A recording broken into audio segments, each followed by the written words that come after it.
Hey listeners, we have a quick announcement to make. Blue Wire is teaming up with Harry's to make sure our listeners are shaving comfortably. Go to harrys.com/bluewire to save $10 on a value trial set, which includes a 5-blade razor with a lubricating strip and trimmer blade, the rich lathering shave gel, and a travel blade cover. You get all of that for just $3 shipped right to your door. Enough with the cheap razors, it's totally worth trying Harry's. Harry's is fixed shaving by combining a simple, clean design with quality and durable blades at a fair price. Harry's founders were tired of paying for razors that were overpriced and overdesigned, so Harry's bought a world-class blade factory in Germany that's been making quality blades for over 95 years. Join the 10 million who have tried Harry's. Claim your trial offer by going to harrys.com/bluewire. All of Harry's blades come with a 100% quality guarantee.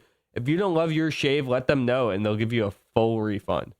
Again, go to harrys.com/bluewire to redeem your razor for $3. Paul here, 11 years ago today, wheelchaired off the floor for reasons he will keep to himself. I have a confession to make. Whoa. I just had to go to a bathroom. Number one or I had to go to the bathroom. But why did you need a wheelchair to get to the bathroom? It was that bad. Something went down. I had to go to the bathroom. Michelle Beadle. You were streaking? Okay, anywho, injuries. That's it. That's one small step for man, one giant leap for mankind. Columbia. This is Houston, AOS over. Columbia, how you doing? Roger, setting up the flag now. Now, you can see the stars and stripes. Welcome everybody to the Knicks Wall podcast. We are back. We are here after a large Toronto Raptors victory, a large Steph Curry game. I am Anthony Corbo. I'm your host. I'm joined here by Bryan Gibberman, as I always am. I didn't poop in my pants. No, Bryan didn't. Someone else did. It wasn't our guest for tonight either. It certainly wasn't Evan Cole from the Knicks Wall. No, my pants are clean as well. I think we're all good to go on this side of things. Before we get to who actually did poop their pants, you can. We are part of the Blue Wire Podcast Network. You can follow the Knicks Wall on Twitter. You can follow TKW Podcasts on Twitter. You can subscribe to us on Apple Podcasts or wherever you get your podcasts at. You can subscribe to us on YouTube. Listen to Draft Season, hosted by Mike Cortez every Sunday or Monday sometimes. Things happen. Check out the knickswall.com. Evan's got some great pieces up there. All of our writers got some great pieces up there. Follow us all on Twitter at Corbo Anthony, at Bryan Gibberman, at Evan Cole with an I instead of an L. We went over this last time. We won't repeat the shtick. But so we're here. Big things happened. The Raptors took a game. Steph Curry went nuts. But above all, we have the anniversary. 10 years ago today, Paul Pierce was wheeled off the court, suffering what looked to be a contact play. But it was much more dire than that. He needed a wheelchair to get off of there. He was being carried out, by his arms and legs by his teammates and, writhing in pain. But the truth comes out, as it always does. 10 years later, we found out that Paul Pierce just kind of had to poop. Do you guys believe it? Yeah, I believe it. There's been those times where you just got to go uncontrollably. I can't imagine it happening in a finals game, but I've also never played in a finals game myself. Though there's definitely, I think I saw a picture on Twitter with his shorts kind of soiled from the back. So there's photographic evidence at least supporting his claim. Yeah, I believe Jalen today said something like, he was calling him out, said that it might have been leaking a little bit. The angles that you see at certain points, there's certainly some coverage trying to, some teammates trying to cover up some certain areas on Paul Pierce. He's got the, those white Celtics uniforms. I can only imagine the staining that goes on there. But yeah, You talk about the heart of a champion to help cover up for your teammate there. That's the ultimate sacrifice. It's a tough scene. It really Absolutely. is a tough scene.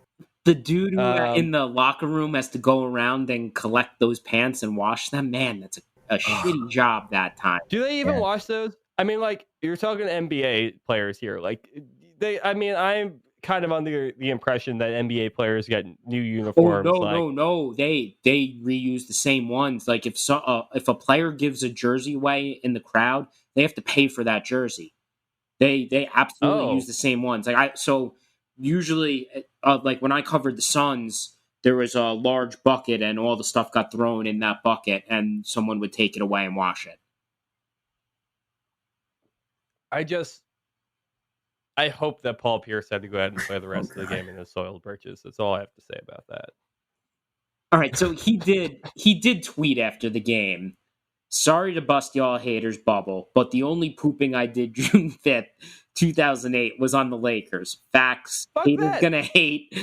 And then he tried to hashtag the crying face laughing emoji. I don't know why he was trying to hashtag emojis. He's not good at Twitter. I'm gonna just glaze right over that end part there. No, you don't get to be the guy who pooped himself and then be like, nah, just kidding. I didn't poop myself.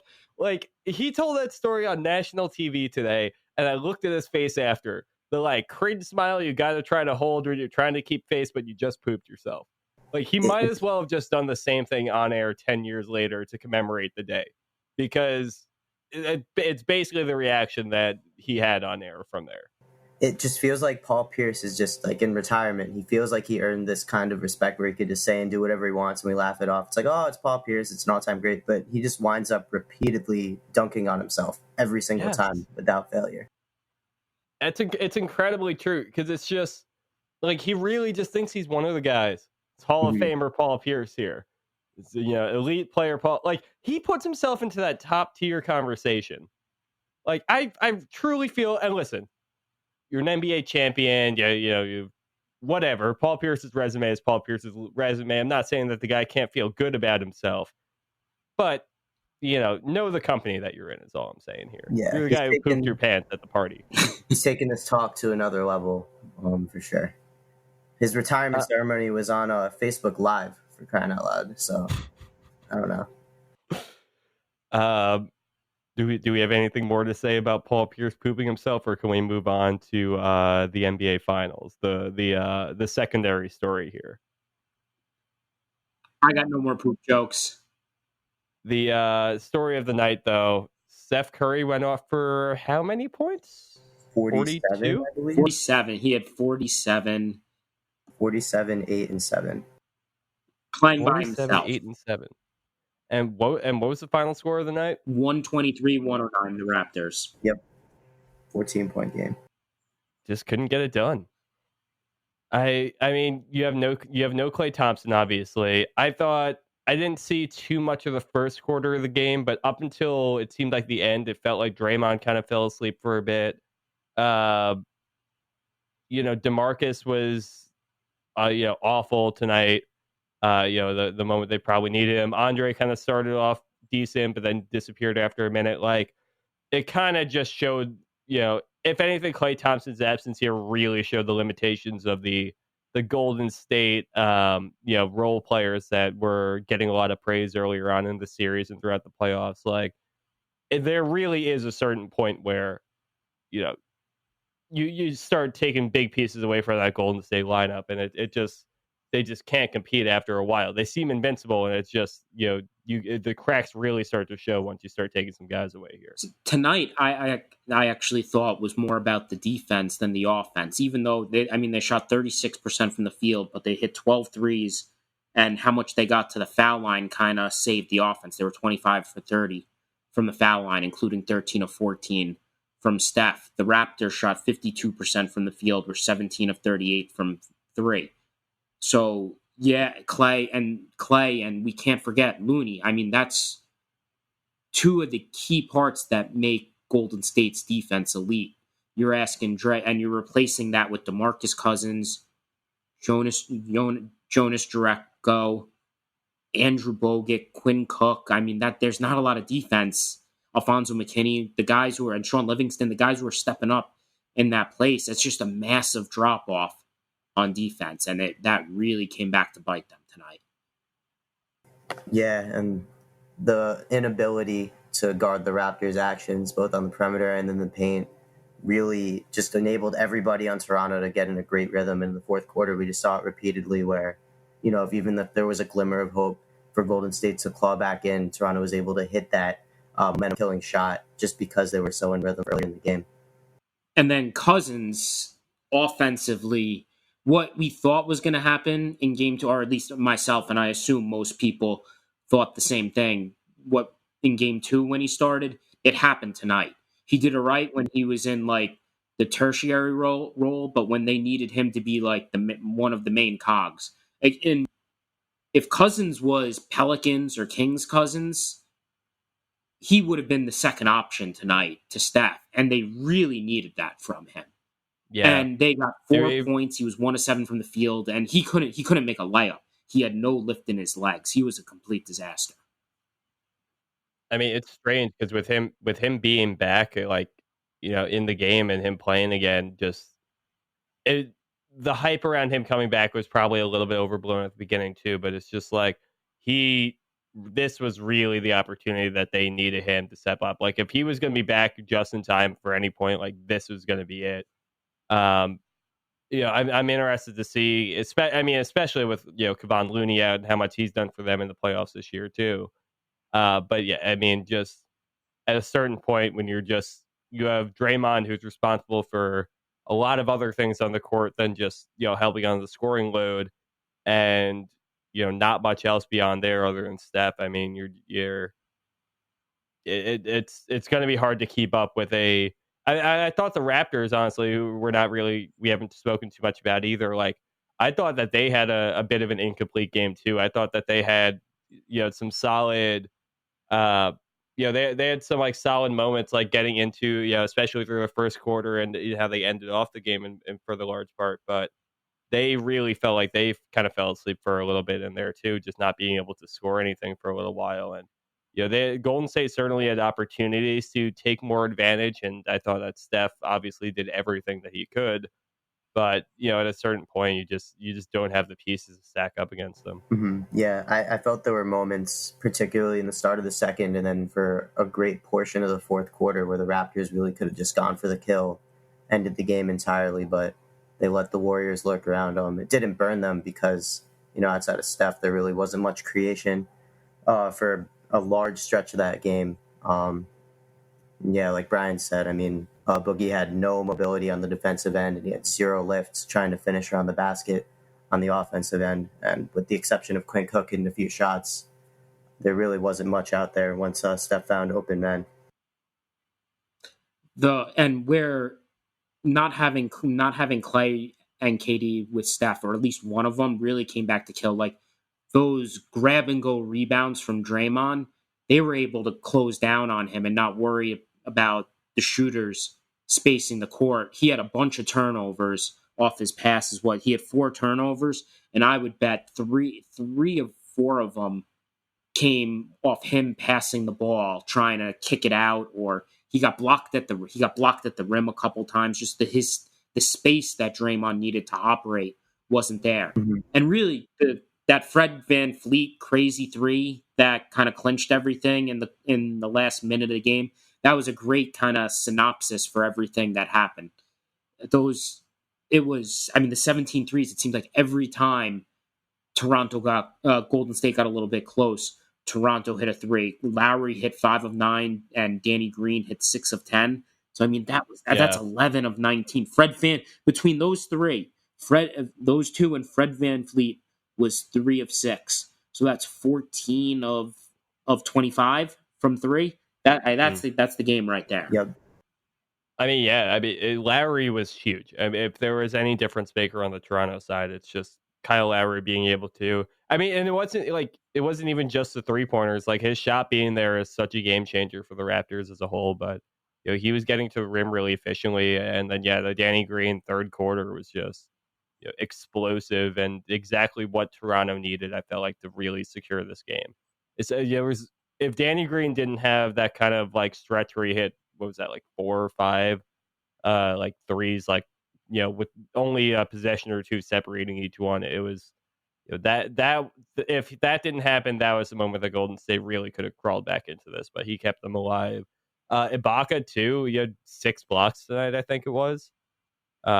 He had some good moments offensively. He definitely hesitated to shoot the ball a lot, and it was, I'm not counting on him as being one of Toronto's main options, especially as we just talked about with everyone else. But I mean, his defense around the rim, both teams really were kind of like really protecting the rim well, especially the guards were getting involved there, and Danny Green had some blocks, and nobody was making it easy for each other at the rim. But I just, especially wanted to single out Ibaka on there. He was just kind of a menace. Yeah, I think both teams had the requisite hunger to win tonight. It's just the Warriors didn't really have much of a punch outside of Steph. I was surprised. The Raptors gave Steph a little bit more space at times. I didn't really think they did a good job defending him.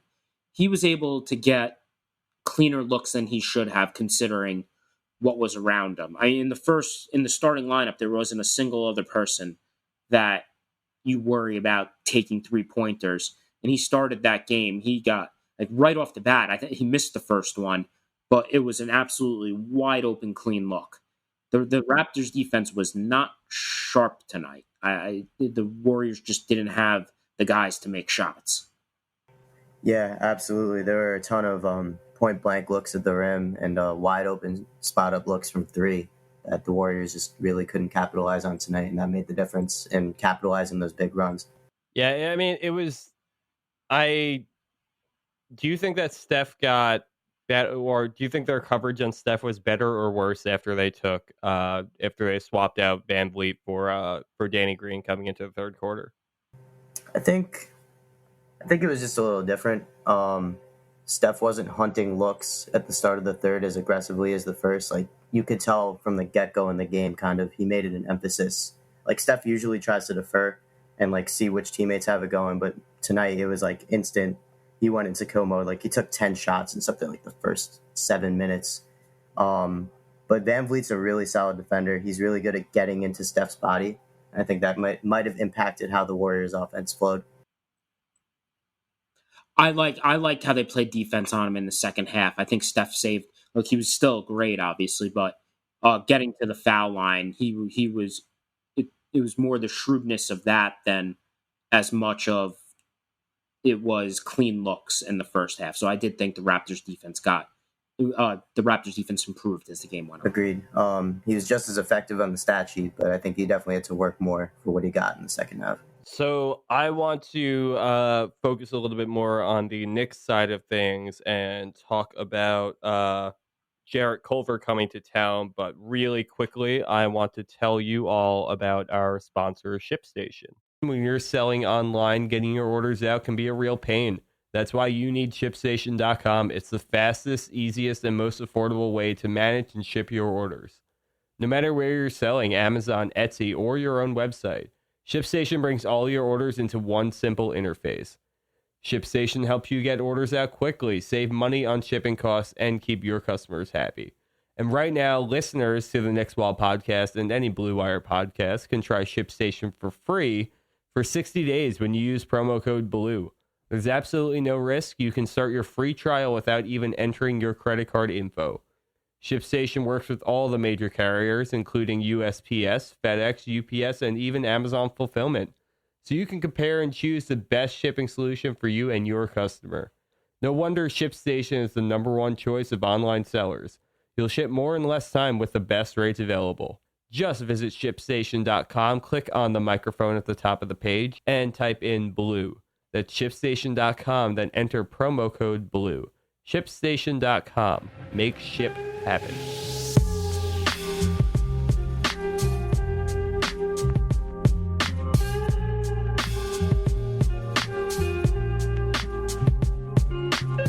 Jarrett Culver stopped by the Knicks this week. He has already he has a couple of workouts lined up with the Bulls, the Hawks, and the Cavs moving forward.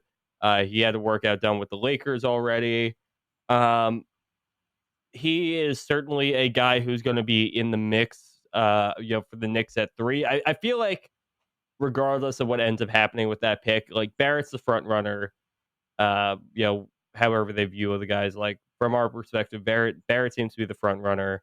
Garland is kind of like the runner up there, and I feel like Culver is a little bit of the dark horse in this scenario. And like, I don't really know all that much about Jarrett Culver. Have either of you guys watched a good amount of him so far?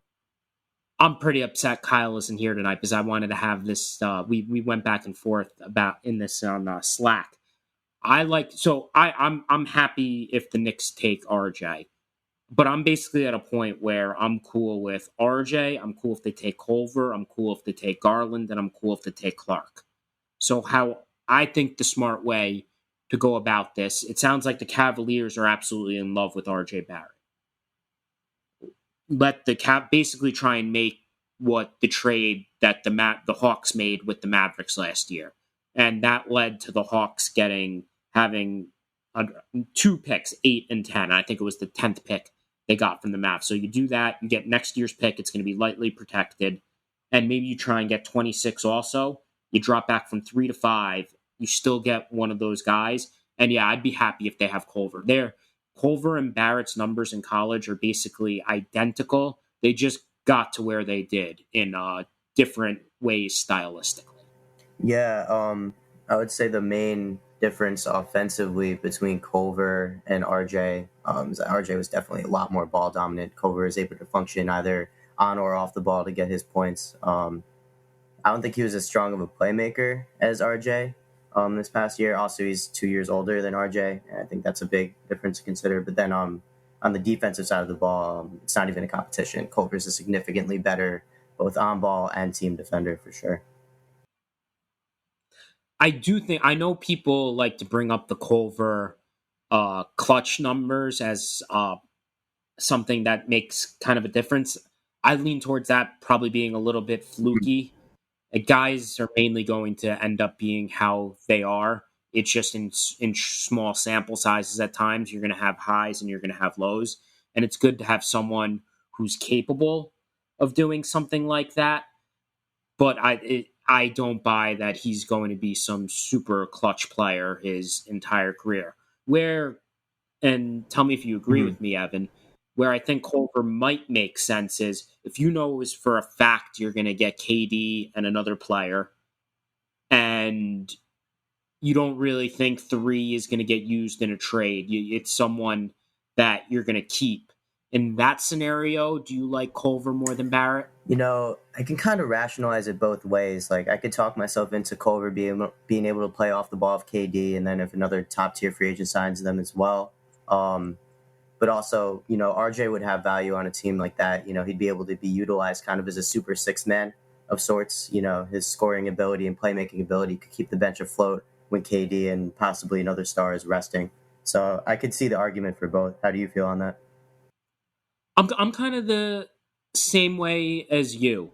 There's ways to utilize Barrett even if they have 2 stars, even playing some with them. Maybe his catch and shoot shooting gets a little bit better with not as much attention on it. Maybe that helps him not get the tunnel vision he does at times, even though I think they make way too much of a big deal about that.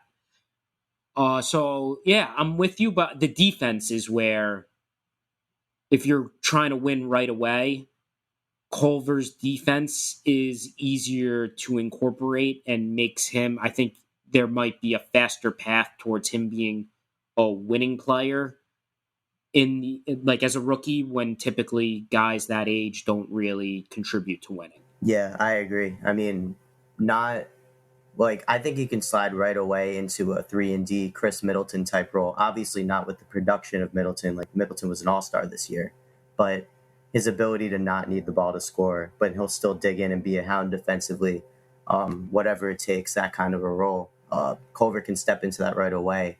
And, I mean, the pro to drafting him in that spot, if you're not going to trade the pick, is that you don't need to key in on as many guys like that in free agency. You could fill other certain niches once July rolls around. I had no idea him and Mitch played ball together before. Yeah, I was surprised with that too.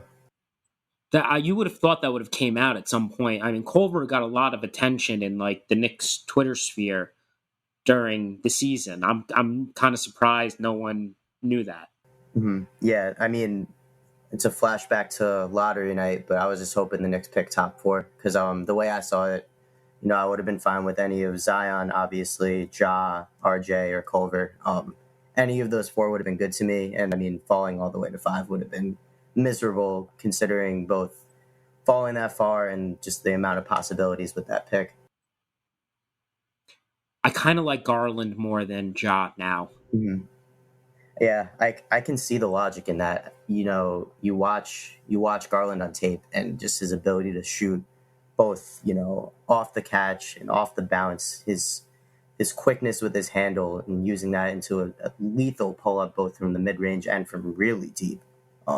That's the value that drives the NBA. We saw it tonight with Steph. Like Steph, Harden, Dame, players of those archetypes, like that is what runs the top offenses in the league from the point guard position.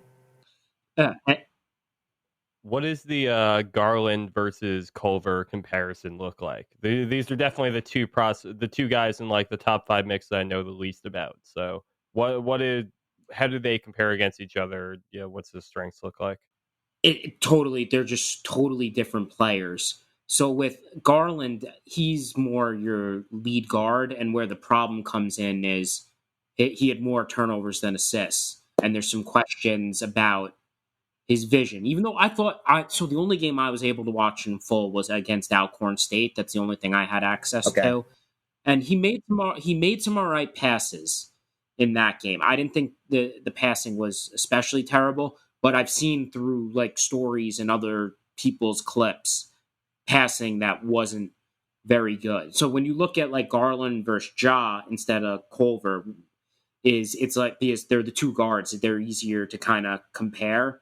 It's making a bet on Garland being an elite shooter and being able to improve his playmaking just enough to be able to leverage that shooting with his vision when necessary, versus Ja having the elite playmaking but needing to learn how to shoot.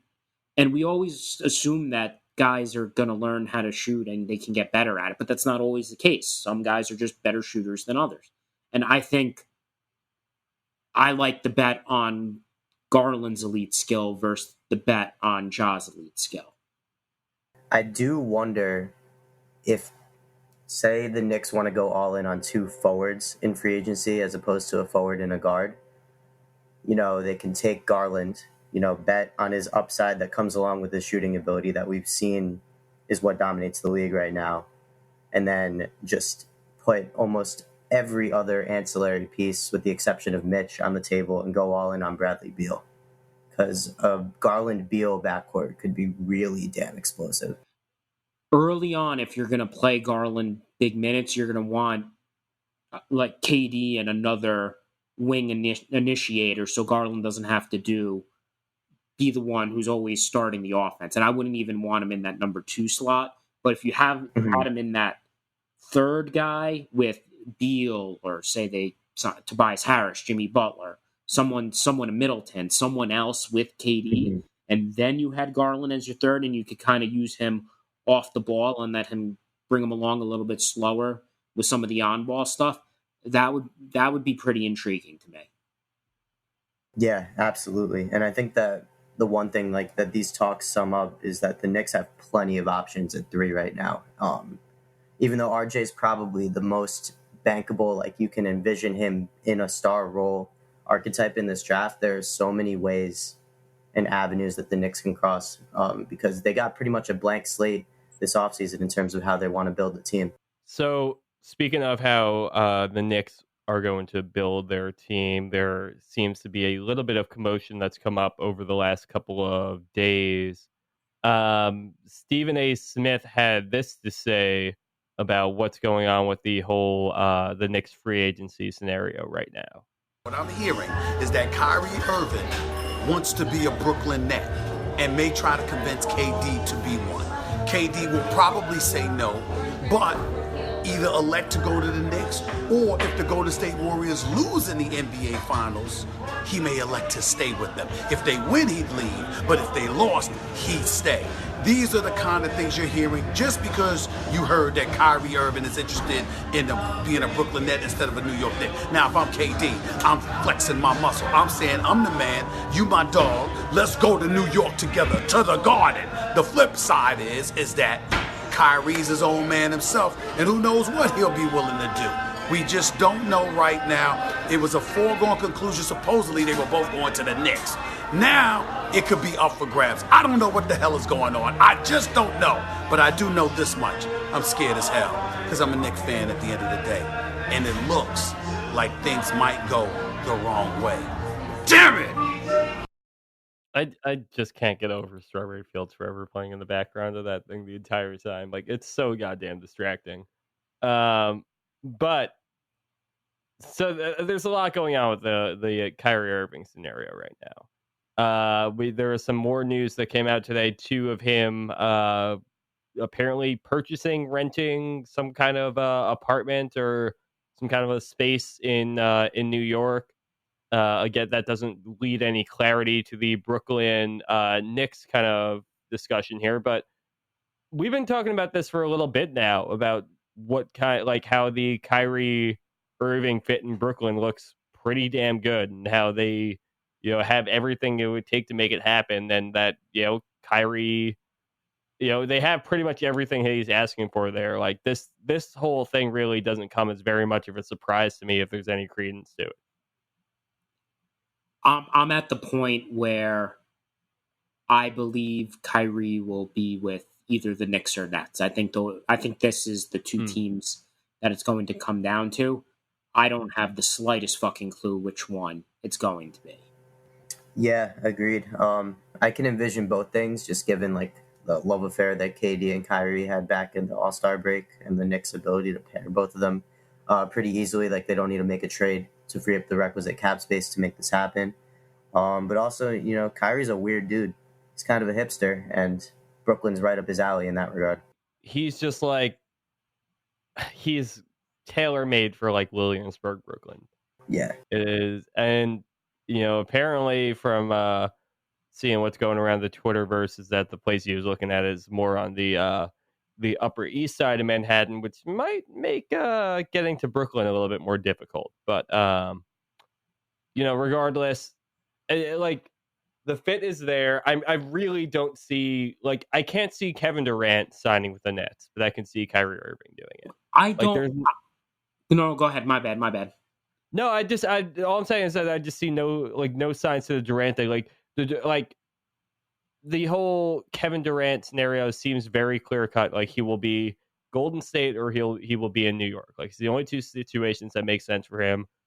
Kyrie, like, all the free agents this summer are very interesting scenarios of what they've kind of let the public kind of know about heading into the year that they're about to be unrestricted. But there's just something about Kyrie Irving, and maybe it's just he has a bit of a history of like impulsiveness, but I totally could see, like, I almost see the Nets signing him more than the Knicks at this point right now, and I don't know if that's a good thing or a bad thing necessarily, but I would very much like to just kind of stick to the plan of signing Kyrie Irving and Kevin Durant and doing our thing. Yeah, I don't love the fit between the Nets if they also bring back D'Angelo Russell. If that's their plan after that is tearing it all down, rebuilding it. Oh, go ahead, Brian.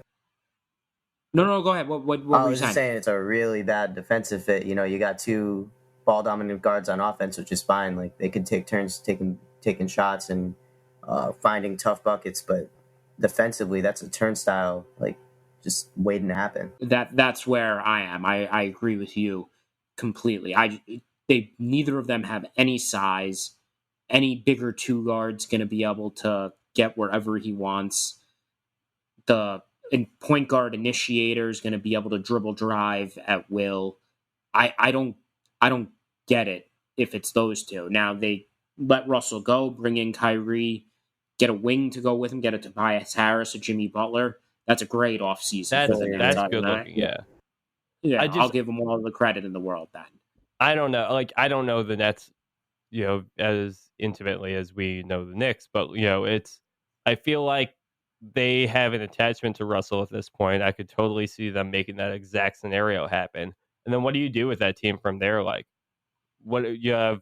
I know that Karooks has been the guy that they're all kind of going, nuts about, but he's not going to, he's not going to be able to fill that void that they need. They have, they certainly have guys like Jarrett Allen, but he's still young to be able to fit that kind of timeline. They have like, if that's the route that they choose to go down, then they have a really interesting, couple of years ahead of them. From like, we see the limitations and the deficiencies of the Portland Trailblazers right now, and I think from a team building standpoint, right, I think it's very similar. If you go all in on a backcourt that really can't stop the ball like that, and both like kind of need the ball to create their own looks, and they don't really have the pieces to kind of flank that adequately right now, I don't think. Jesus, they still have Alan Crabb under contract too. That's a doozy of a deal. Jarrett Allen would fit with them because he'd be able to protect the rim, and sure, he doesn't need the ball in his hands. He makes sense. Joe Harris is a guy who makes sense.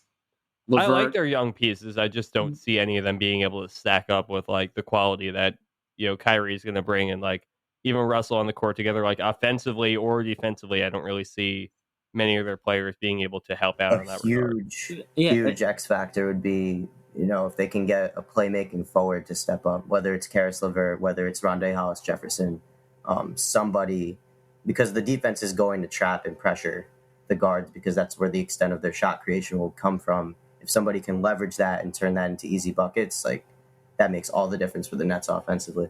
That's why it just makes more sense for them to just do Kyrie and then more of their resources into they need a 4 and a bigger wing. It just doesn't make sense for them to sink so much into two ball dominant guards like that both can't play defense. For as intelligent and masterful of a rebuild that Sean Marks has constructed, I would be very baffled if they wind up for all this for Kyrie and D'Angelo Russell. I mean, anything is possible. It seems to be the same thing with our team as well. So we've had such a linear view on free agency. I mean, I feel like not even just Knicks fans, especially since the trade with Dallas, but fans around the league for this entire year. I feel like everyone's had like kind of an idea of how they envision free agency is going to go down, and we haven't really changed from any of our individual stances for the most part. And now it's starting to get exciting where things are just kind of going fucking haywire. Like things are just kind of going everywhere. Nobody knows who's signing where. Kawhi maybe just bought a house somewhere. That's the thing too. People are buying houses places, and that's giving people all kinds of things to speculate about. NBA gossip turns into HGTV come the offseason. And now we got like 3 days between finals games and shit. Like we are so bored. It's insane. So bored. Oh man. Well, I can tell you that one space you're never going to have to worry about being bored at is the knickswall.com. We have just the most fantastic staff of writers out there right now. Like I mentioned before, we have our own Evan Cole on there. Do you have anything coming up soon or anything that you were looking to plug? Yeah, sure. So for this weekend, I'm going to write a piece on the top performing teams in the playoffs this year and what Scott Perry and co. can take from that and apply to the Knicks as they look to build a contender of their own. Yeah. I mean, pretty much, on point with what we're talking about here today. Check that out. Check out everything else we got up there. Give us a follow. Give us some reviews, maybe some stars. We'd really appreciate them all. 5 of them would be great. On whatever podcast app you're using. I'm not. I'm an Android person. I'm not gonna sit here and just give you the whole Apple thing.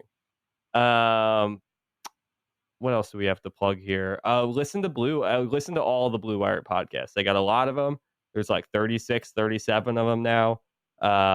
Just subscribe, go listen to them all, give them all reviews. I can promise you're going to love them. Got guys like Light Years, there's Candlestick Chronicles, there's Blue Wire Buckets, there's all these ones. Give them all a follow, give them all a like, give them all a listen. Still got the off-season app going strong. We got draft season every weekend. So follow everything we're doing around here. We appreciate your support, and we will talk to you all real soon. Underneath you.